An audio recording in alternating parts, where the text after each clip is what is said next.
आप सभी का स्वागत है आपके अपने YouTube channel K2 sir math पाठशाला में। तो आज हम आप लोगों को पढ़ाएंगे प्रश्नावली 3.1। इसके पहले वाले वीडियो में दोस्तों हम आप लोगों को पढ़ा चुके हैं कि हम लोग ग्राफ पर रैखिक समीकरणों को कैसे व्यक्त कर सकते हैं। तो आज हम लोग प्रश्नावली को शुरू करेंगे। तो देखिए 3.1 प्रश्नावली को हम लोग हल करेंगे। तो देखिएगा, पहला नंबर सवाल दिया है, आफताब अपनी पुत्री से कहता है 7 वर्ष पूर्व मैं तुमसे 7 गुनी आयु का था, अब से 3 वर्ष बाद मैं तुमसे केवल 3 गुनी आयु का रह जाऊंगा। क्या यह मनोरंजक है? इस स्थिति को बीजगणितीय एवं ग्राफीय रूप में व्यक्त कीजिए। इसे ग्राफ पर व्यक्त करना है और बीजगणितीय रूप में। तो जो रैखिक समीकरण हम लोग बनाएंगे उसे कहते हैं बीजगणितीय रूप, और जो ग्राफ पर प्रदर्शित करेंगे तो वो ग्राफीय रूप कहलाएगा। तो देखिए यहाँ पर हम लोग सबसे पहले माना आफताब का वर्तमान आयु बराबर x वर्ष तथा पुत्री का वर्तमान आयु बराबर y वर्ष। अब प्रश्नानुसार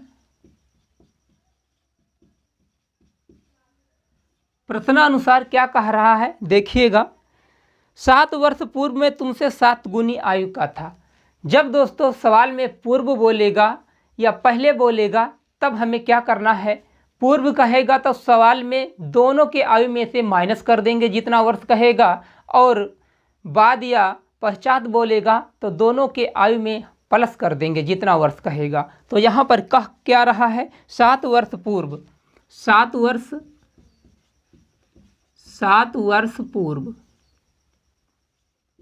पूर्व का मतलब होता है पहले। तो आयु में से माइनस कर देना है 7 वर्ष, तो x - 7 करेंगे और फिर क्या करेंगे, y - 7 करेंगे। अब देखिए दोस्तों प्रश्न के अनुसार हमें चलना है। देखिएगा 7 वर्ष पूर्व में तुमसे 7 गुनी आयु का था। तो देखिए दोस्तों यहाँ पर आफताब और पुत्री की आयु बराबर नहीं हो सकता है, क्योंकि पुत्री पिता की आयु के बराबर नहीं हो सकती है। तो अब हम लोग शर्त जो दिया है उसके अनुसार इन दोनों को बराबर करेंगे। तो शर्त क्या दिया है, 7 वर्ष पूर्व।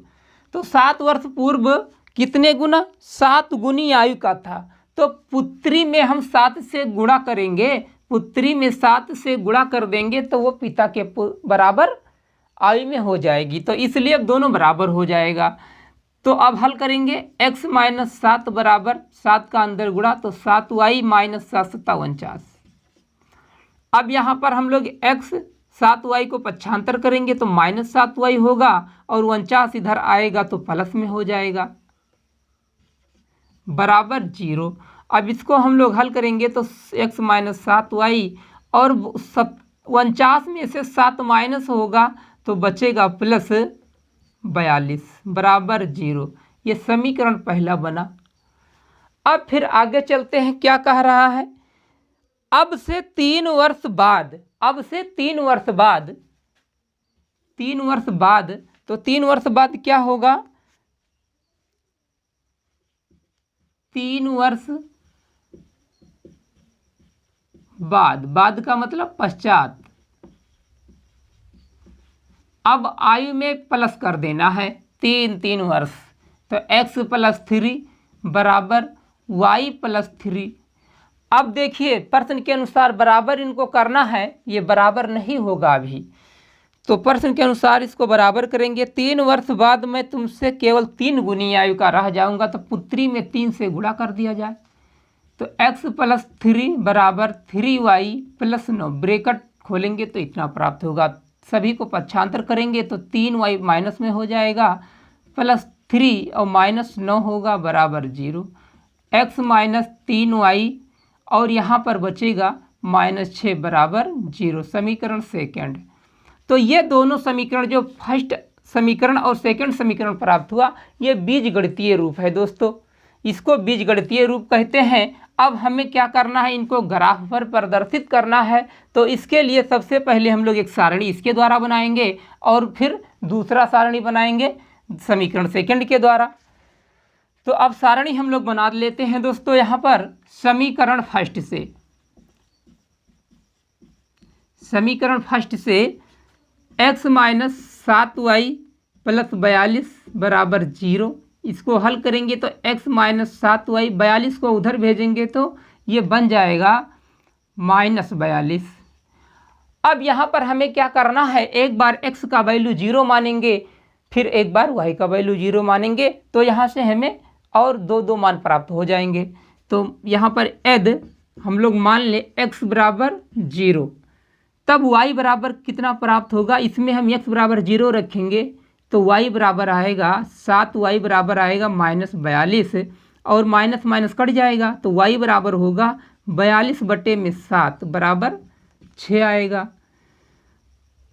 अब यहाँ पर हम लोग यदि y बराबर 0 मान ले, y बराबर जब 0 मानेंगे तब हमें प्राप्त होता है, देखिए y बराबर इसमें 0 रखेंगे तो पूरा वैल्यू 0 होगा, तो x माइनस बराबर ये पूरा 0 बन जाएगा। x बराबर क्या बचेगा दोस्तों, इसमें रखना है माइनस 42।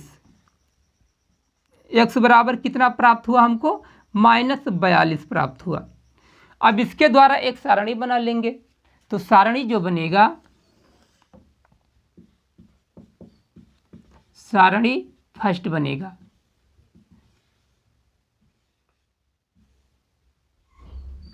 एक्स वाई, हम लोग पहले माने हैं x बराबर 0 तो y बराबर 6 आया है, x बराबर 0 तो y बराबर 6 हुआ। फिर उसके बाद में y बराबर 0 माना गया तो फिर आया है 42। इस प्रकार से हमको मिल गया। अब फिर उसके बाद में समीकरण सेकंड से सारणी बनाएंगे। समीकरण सेकंड दिया है x माइनस 3y माइनस 6 बराबर 0, तो x माइनस 3y 6 को पक्षांतर कर देंगे तो ये प्लस में हो जाएगा। अब यहाँ मानेंगे यदि x बराबर 0 तो y बराबर, x के स्थान पर 0 तो y बराबर क्या मिलेगा, माइनस 3y बराबर 6, तो y बराबर आएगा 6/3, तो काट देंगे -2 प्राप्त होगा। फिर उसके बाद में अब हम लोग मान लेंगे यदि y बराबर 0, तब हमें प्राप्त होगा, y के स्थान पर 0 रखेंगे तो ये वैल्यू पूरा 0, तो x बराबर 6 आएगा। तो सारणी यहाँ पर सेकंड सारणी बनेगी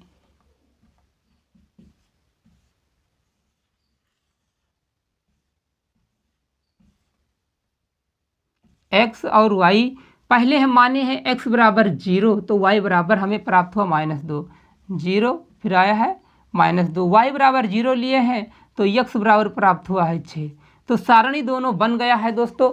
अब हम लोग क्या करते हैं, इन दोनों सारणी को ग्राफ पर प्रदर्शित करेंगे। अब दोस्तों देखिए, इन दोनों सारणी को हम लोग ग्राफ पर प्रदर्शित करेंगे, ग्राफ इसका खींचेंगे। तो देखिए यहाँ पर सबसे पहले हम लोग x अक्ष और y अक्ष मान लेते हैं।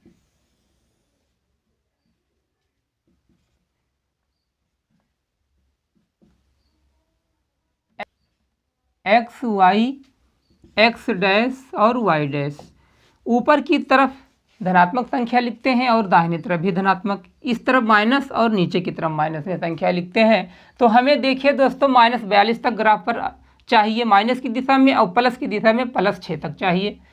तो यहाँ पर हम लोग दोस्तों लिखेंगे 6 के अंतर पर लिखेंगे, तो यहाँ पर 6, फिर उसके बाद में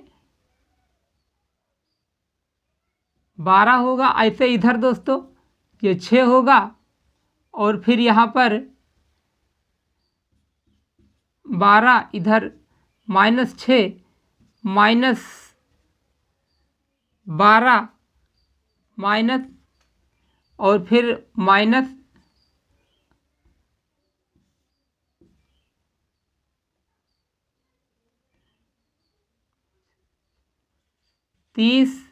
और फिर होगा 36, फिर होगा 42। अब दोस्तों इसे माइनस की दिशा में ले लेंगे, -6 -12। अब इसको ग्राफ पर हम लोग प्रदर्शित करते हैं। तो देखिए कैसे प्रदर्शित करते हैं। तो यहाँ पर देखिए दोस्तों, x अक्ष पर 0, y पर 6 होना चाहिए। x अक्ष पर 0, y पर 6 प्लस में यहाँ पर होगा। फिर उसके बाद में x अक्ष पर -42 और y पर 0, तो -42 यहीं पर होगा। अब इन दोनों को हम मिलाएंगे इस तरीक़ा से दोस्तों। फिर उसके बाद में x अक्ष पर 0, y पर -2, x अक्ष पर 0 और y पर -2, x अक्ष पर 0, y पर -2, हम यहाँ मान लेते हैं -2 है। और x अक्ष पर 6, y अक्ष पर 0 होना चाहिए। तो y अक्ष पर x अक्ष पर 6 और y अक्ष पर 0, तो यहीं पर होगा दोस्तों। तो इस तरीक़ा से तो देखिएगा, इस बिंदु को यदि हम लिखें तो यहाँ पर बिंदु है दोस्तों 0,6, यहाँ पर है -42,0 और इस बिंदु को लिखें तो 0,-2 और इस बिंदु को लिखें तो है 6,0। इस प्रकार से हम दोनों रेखाओं को ग्राफ पर प्रदर्शित कर लेते हैं। तो अब फिर मिलेंगे दूसरे वीडियो में। जब तक के लिए धन्यवाद।